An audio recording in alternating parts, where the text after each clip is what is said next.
Ceci est un livre audio autogénéré par Google. Espace littéraire.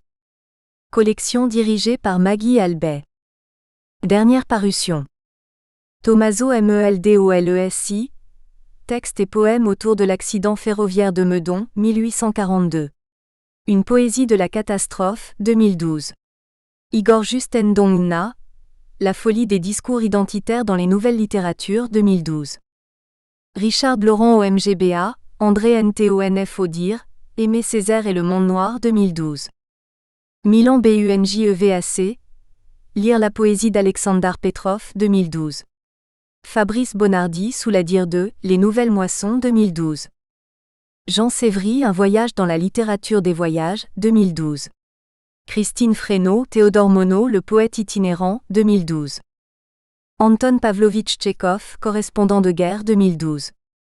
Ida Juncker, Le monde de Nina Berberova 2012. John Baude, Jean Giono De Colline à que ma joie demeure, Le temps suspendu, Le tout retrouvé 2012. Eliane Ity Madame d'Acier, Femme et savante du grand siècle 1645 à 1720, 2012. Victor Montoya, Les contes de la mine. Conversation avec le Tillot, traduit de l'espagnol par Émilie Baudet 2012.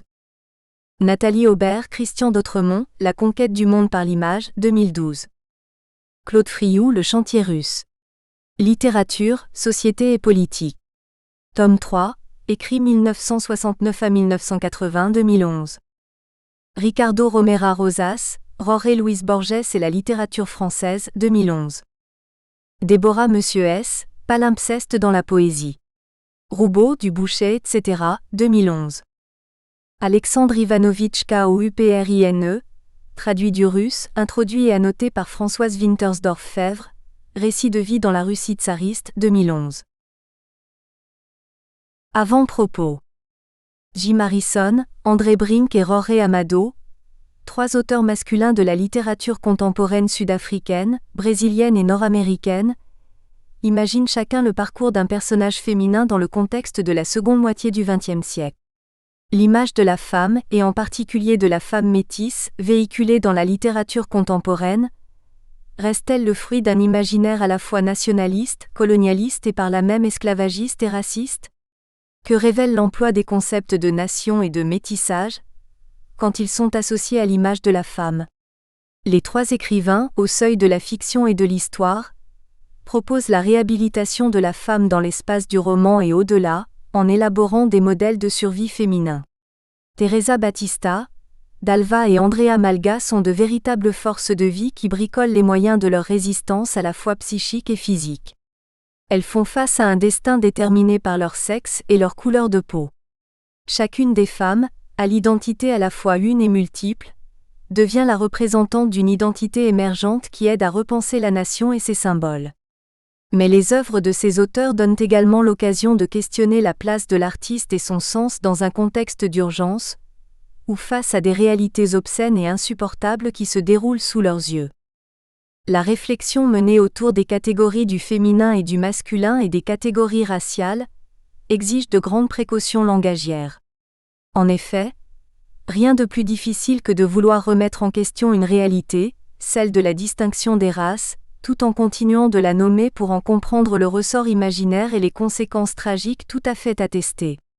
Ainsi, nous réemployons des termes qui nous posent problème comme race, blanc, métis, noir, afin de nous replacer dans un contexte mais aussi par aveu de faiblesse, parce que nous ne pourrions nous extirper à ce point de nos propres schémas de pensée dans la mesure où si nous désirons comprendre ce qui s'est passé, si nous ne voulons pas ignorer des réalités, nous sommes contraints d'user des catégories de pensée qui conduisent par exemple à l'apartheid.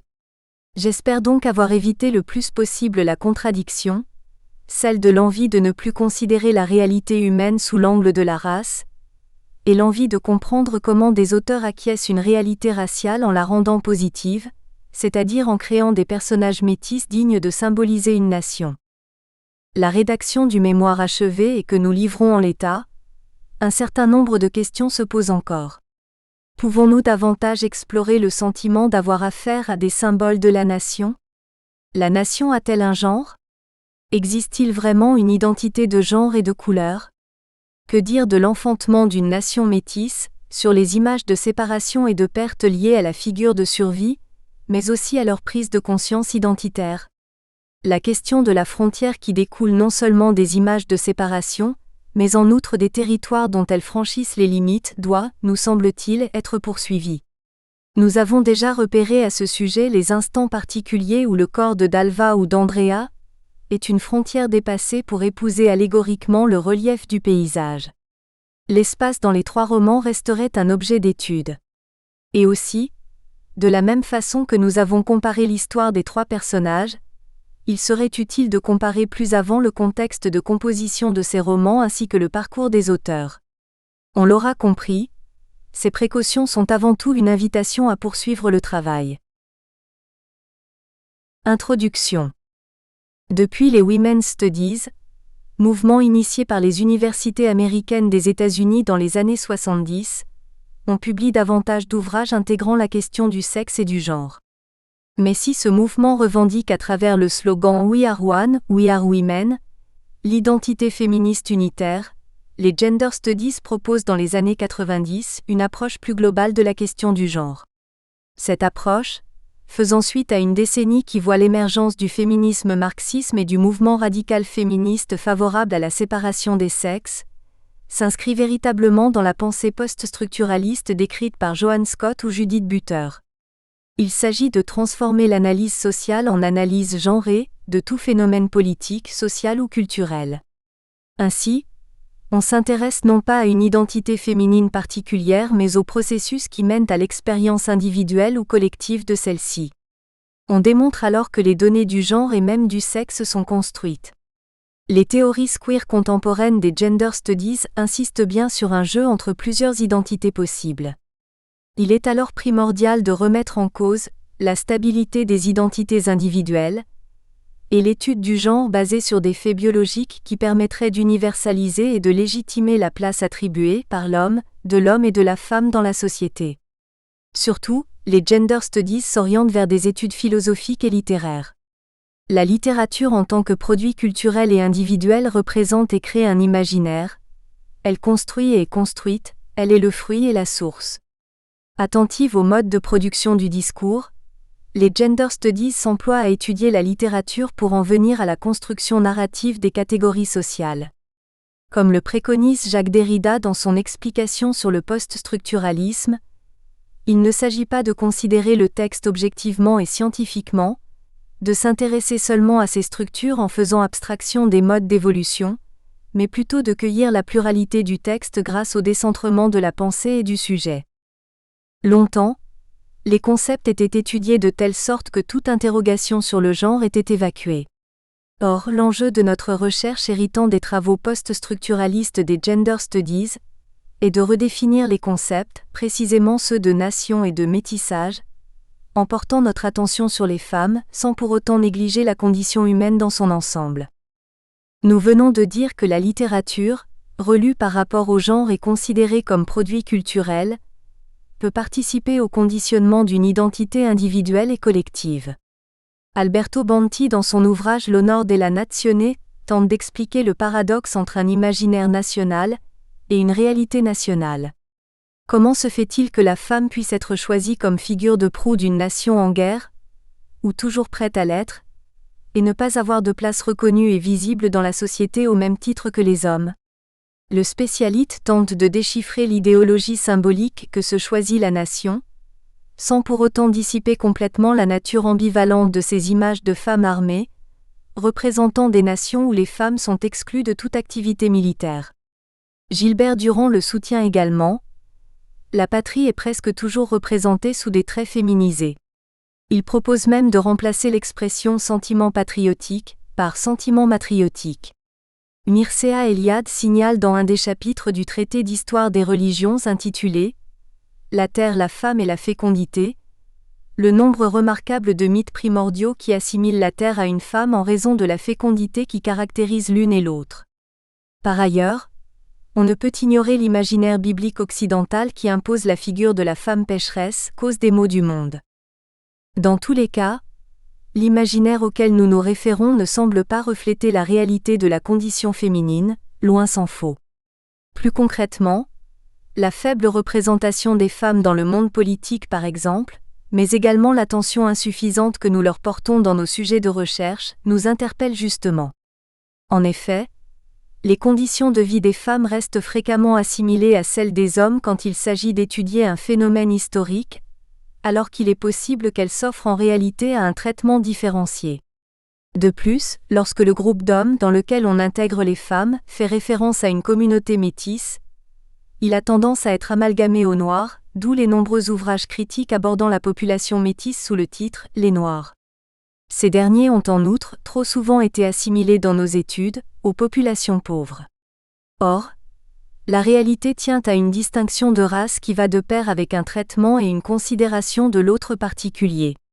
Nous ne donnons aucun crédit au terme de race, mais nous serons contraints de le réemployer à chaque fois qu'il faudra se placer dans cet imaginaire colonial qui participe encore de nos imaginaires. Ainsi donc, la femme qui plus est métisse se trouve cachée bien loin derrière toutes ces considérations. S'interroger sur la place des femmes dans les idéologies du métissage et leur rapport avec la nation, c'est un peu tenter de leur rendre une place. D'une part, la discrimination dont elles sont victimes à l'instar des populations de couleur ou de tout opprimé, est propice à faire d'elles des représentantes de ces victimes. D'autre part, en tant que femmes, elles ont le pouvoir de donner la vie, de peupler la nation en quelque sorte. Elles nous amènent à nous interroger directement sur l'unité dont se vante une nation, par leur identité qui n'est pas une et immuable mais plutôt unitas multiplex. Ces femmes, non seulement mettent au monde, mais en outre, donnent naissance à un monde où le métissage s'impose à la nation. Pour analyser profondément le rapport qu'entretient la femme métisse avec la nation, et plus exactement avec l'identité et l'imaginaire que celle-ci propose, nous avons choisi l'angle particulier de la littérature. Mais c'est sans exclure les autres domaines tels que l'anthropologie, les sciences politiques et la sociologie qui nous permettront d'avoir une vision plus riche et complète de notre problématique. Au surplus, la littérature qui peut être considérée comme une mise en image du monde, nous permet de mieux saisir des situations et des prises de conscience. En adoptant le point de vue que portent les femmes sur l'histoire et le monde, la littérature est en mesure d'exprimer un regard et un degré de conscience nouveaux. Mais de quel point de vue s'agit-il, lorsque les héroïnes restent le produit d'écrivains hommes ? Aussi avons-nous choisi de nous intéresser aux personnages féminins de 3 romanciers du XXe siècle. Il s'agit de Jim Harrison, Roray Amado et André Brink, tous auteurs engagés dans Dalva, Teresa Batista et Le Mur de la Peste. Les aires géographiques de ces 3 romans sont respectivement les États-Unis, Middle West, Nebraska, le Brésil, Nord-Est et l'Afrique du Sud, le Cap. C'est une authentique force de conviction qui mène la plume des 3 auteurs et les engage à faire entendre la voix, dans les romans cités, des femmes. Ils accompagnent d'ailleurs leurs gestes d'écriture d'une véritable prise de position sur le terrain, comme le prouvent les nombreux discours proférés en l'honneur du peuple brésilien, du peuple indien d'Amérique du Nord ou des Sud-Africains victimes de l'apartheid. L'engagement des auteurs, le sexe et la condition de femme métisse de leur personnage principal dans la deuxième moitié du XXe siècle, sont 3 points communs fondamentaux qui ont motivé la réunion de ces ouvrages. Cette sélection fut également encouragée par l'effort que les 3 auteurs mettent à reconstruire une réalité historique et à élaborer une littérature dite d'information, celle-ci reprenant une valeur que la presse lui enlève. Il nous a semblé judicieux de nous appuyer sur la vie de ces 3 femmes pour approcher la condition des femmes et leur représentation. Non seulement parce que les héroïnes ou mieux les icônes nationales de ces 3 romans sont construites à partir de faits véritables, mais en outre, parce que leur vie s'apparente à la quête d'une identité et d'une place au sein de leur nation ou en dehors. À partir de ces récits, on peut se demander s'il existe une identité métisse, si le sexe et le genre de ces femmes rajoutent des particularités à cette identité probable. De leur fracture identitaire naîtrait une identité dont elles sont les modèles. Nous partons du postulat qu'elles peuvent être présentées par les auteurs comme les figures exemplaires d'une identité émergente. Mieux, la construction et la transformation identitaire de ces femmes font d'elles le lieu de transformation par excellence de la nation. Pour appréhender ces 3 figures de femmes métisses, nous nous attacherons à comprendre leur quête d'identité, consciente ou non, en gardant à l'esprit le passé et le présent de leur nation que questionne leur parcours. Autrement dit, dans l'espace du roman, quel impact peut avoir l'histoire de la nation mais également sa conjoncture contemporaine sur la vie personnelle des trois femmes. Nous entendons démontrer que ces femmes, en perpétuel mouvement, redéfinissent toujours leur identité en raison d'une relation particulière à l'autre influencée par un imaginaire mais aussi par un passé national. Par ailleurs, on peut se demander quel rapport elles entretiennent avec le territoire de la nation, celle-ci prise dans le sens de terrain ou zone géographique parcourue. Ainsi donc, nous passerons en revue les étapes principales de leur vie et étudierons en détail les lieux qu'elles traversent. Aussi, s'agira-t-il de manier avec précaution ces concepts d'identité, de métissage et de nation, et surtout de les mettre en question. Outre qu'elles relèvent la question identitaire, ces femmes deviennent des figures littéraires de premier plan. À la lecture de ces œuvres, il apparaît clairement que ces femmes sont mises à l'honneur par leurs auteurs. Elles sont pour ainsi dire des figures de survie. C'est l'hypothèse que nous tâcherons de défendre en examinant les procédés mis en œuvre par les auteurs pour valoriser les protagonistes. Nous nous pencherons essentiellement sur les images et les mouvements imaginaires récurrents, afin de suggérer des interprétations. La force de ces femmes et le combat qu'elles mènent s'adressent directement au peuple de leur nation. D'un côté, leur résistance semble donner une direction. La nation doit ressembler à ces femmes métisses. D'un autre côté, leur jeunesse ne peut manquer d'évoquer le renouvellement possible de nations en devenir. De façon plus générale, l'horizon choisi pour notre étude nous incitera à chercher quelle part peuvent avoir ces personnalités fictives dans la construction d'une identité nationale, et en quoi la démarche de l'auteur consonne avec une démarche politique. En d'autres termes, en quoi la fiction peut-elle être au service de la nation ? Déjà, est-ce que ce rapport entre littérature et identité nationale est constant et harmonieux ? On peut penser que la consolidation de la conscience féministe et surtout le post-structuralisme inciterait plutôt la littérature à déconstruire le mythe de l'identité mais également celui de la dichotomie universelle. On traitera donc de la frontière homme-femme, et par conséquent auteur-personnage en ce qui concerne notre corpus, mais aussi du couple fiction-histoire puisque l'on s'interroge sur le trajet de la réalité à l'imaginaire et sur le rapport entre littérature et société. Le propos de ce livre est avant tout de faire un relevé des motifs, relations et situations, qui concourent à rapprocher les trois œuvres ou au contraire à tirer leçon de leurs différences. Nonobstant le souci d'une étude comparatiste où chaque œuvre est à égalité, nous avons choisi d'analyser les trois romans séparément en conservant la perspective d'étude choisie initialement, c'est-à-dire celle du rapport entre la femme et la nation.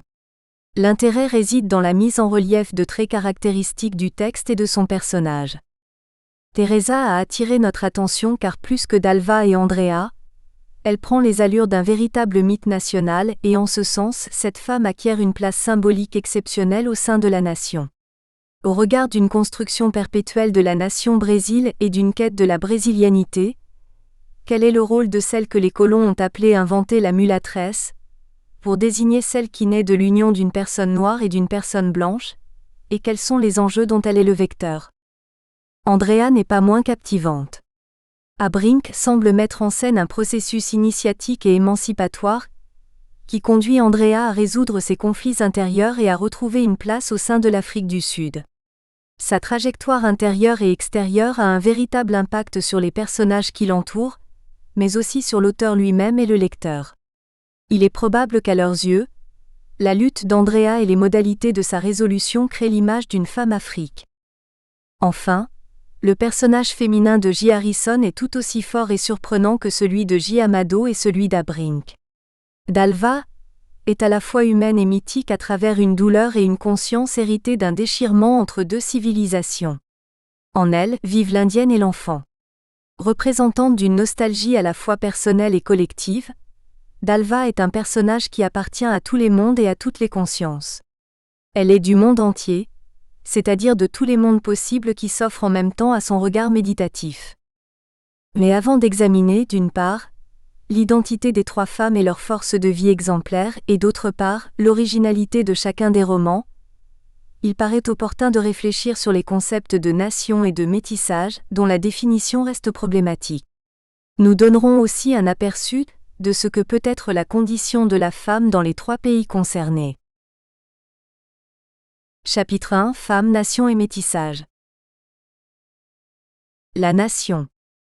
Au premier chef, il nous semble important d'avoir une vue d'ensemble sur la conception de la nation en signalant sa principale évolution.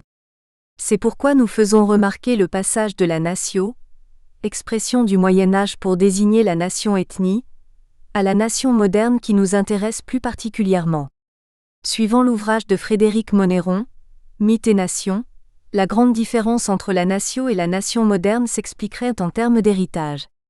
D'une part, le groupe humain qui constitue l'ethnie hérite des récits mythiques qui rendent compte de la construction de leur nation en mettant en scène un héros fondateur. En ce sens, les individus de la nation ont le sentiment d'appartenir à une communauté historique et culturelle.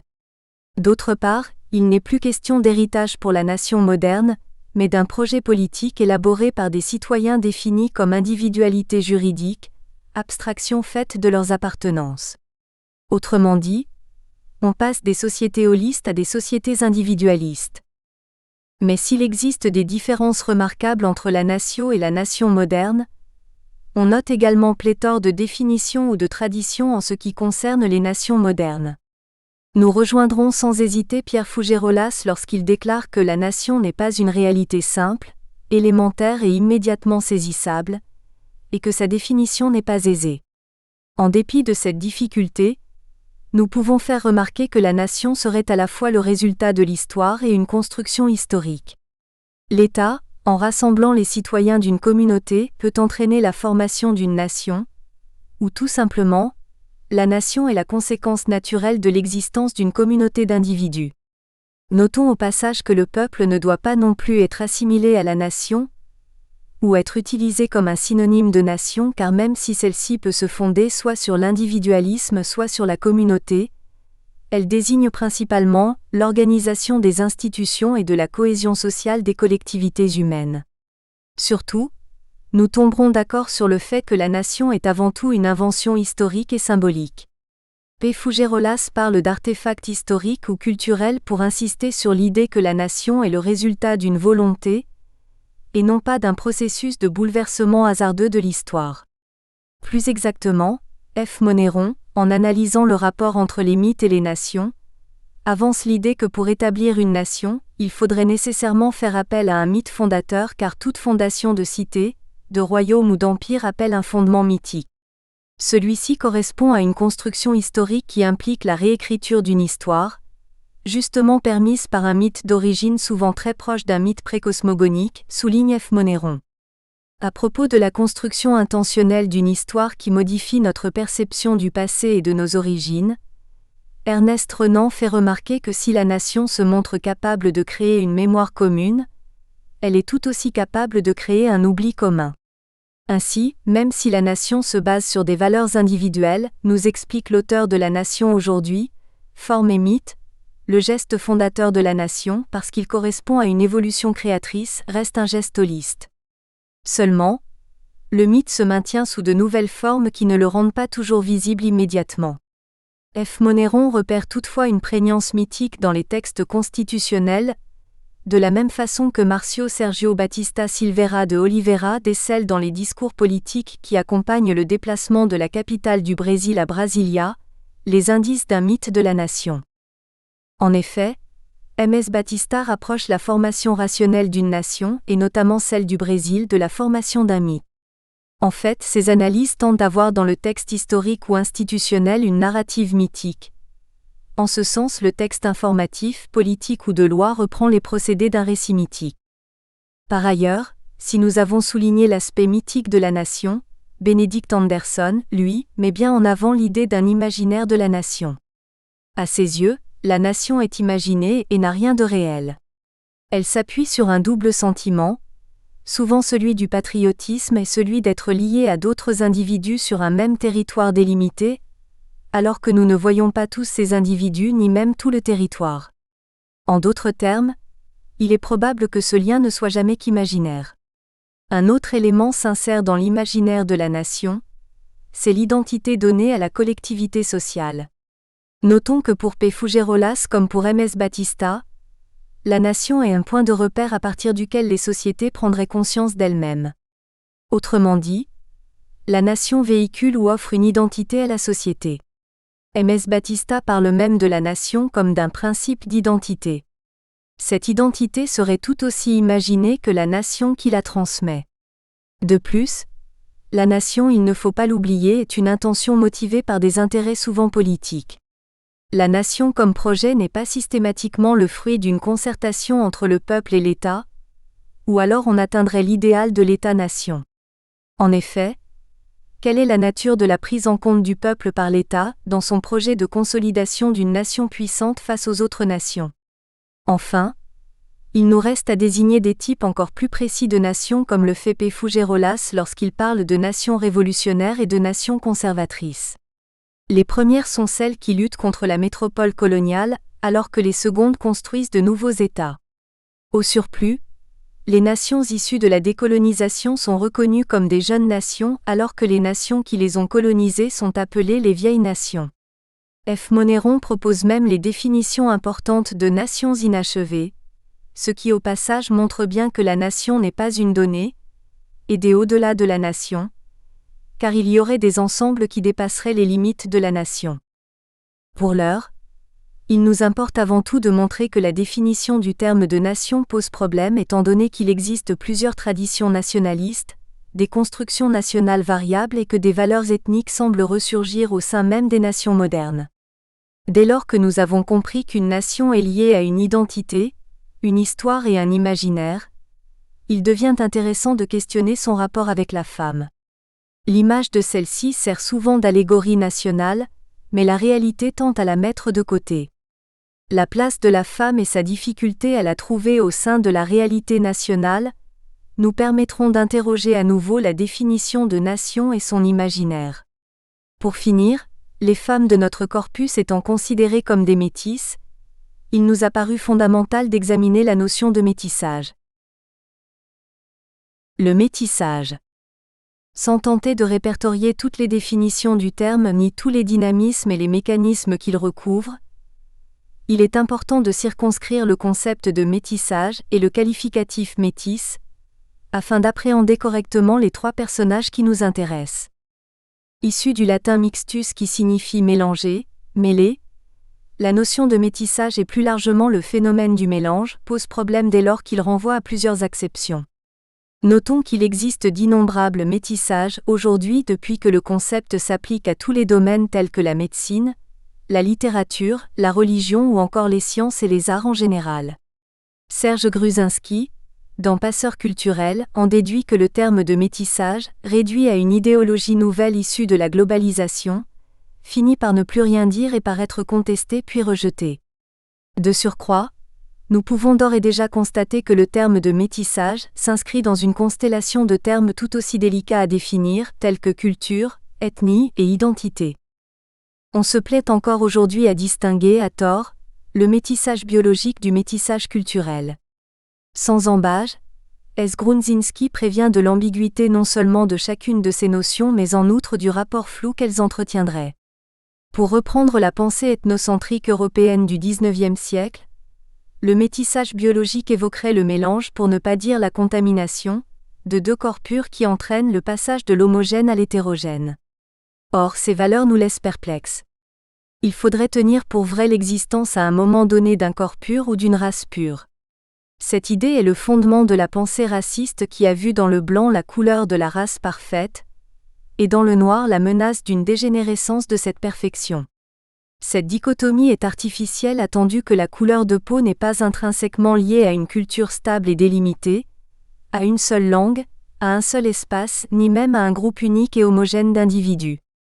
Il n'empêche que le mélange est perçu rapidement comme négatif dans les colonies.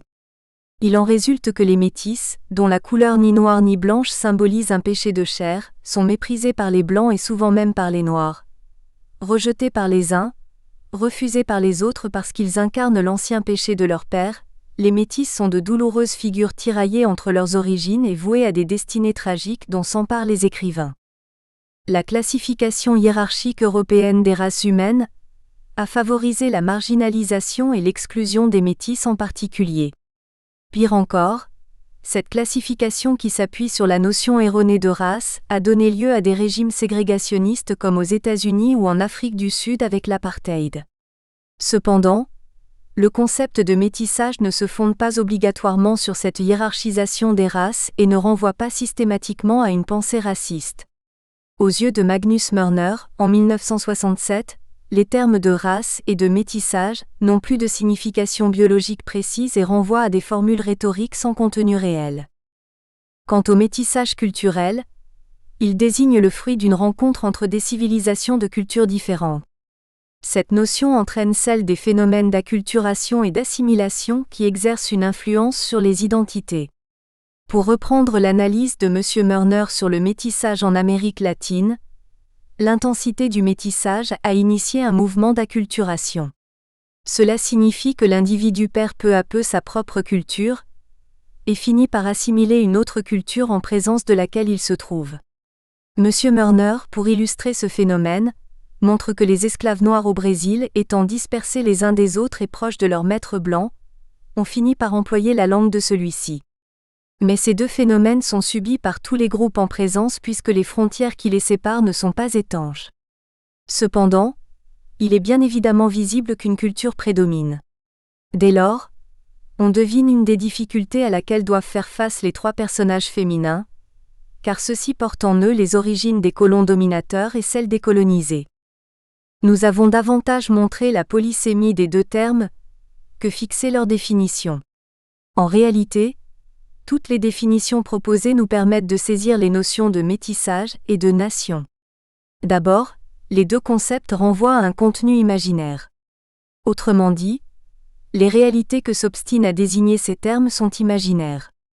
Or, si le langage fait apparaître une réalité qui n'existe pas, les conséquences de cette façon de percevoir sont bien réelles. Par ailleurs, ce qui nous intéresse particulièrement, c'est que le métissage et la nation ne semblent pas vouloir correspondre. Celui-là apparaît comme un obstacle à la nation, étant donné qu'il représente le mélange confus face au caractère homogène et à l'unité dont relèverait la nation.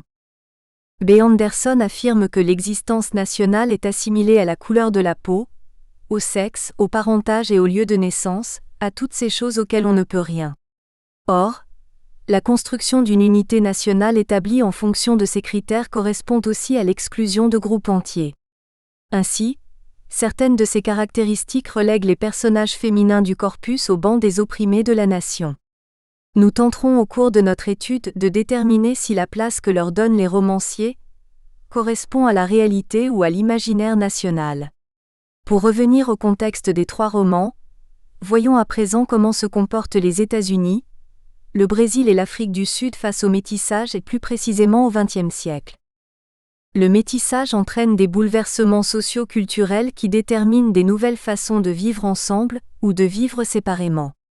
À partir de là, on peut penser que le métissage est une donnée qui a partie liée avec la formation d'une nation qui s'enquiert ou non des composantes de sa population. Le métissage est une observation réelle en tant que mélange de populations, jusqu'alors séparées géographiquement et culturellement, et non en tant que rencontre de deux corps purs. La nation peut considérer ce métissage comme un obstacle à sa cohésion si elle le traite comme une anomalie biologique, ou au contraire la nation peut se réclamer d'une identité nationale exogène, c'est-à-dire riche du mélange des apports extérieurs. À partir de cette prise en compte inclusive ou exclusive du métissage par la nation, il est probable que des formes d'identité apparaissent ou se modifient tout comme notre façon de les concevoir. Le Brésil et la démocratie. Nous espérons que vous avez apprécié cet aperçu. Pour continuer à écouter ce livre audio sur Google Play Livres, utilisez le lien dans la description de la vidéo.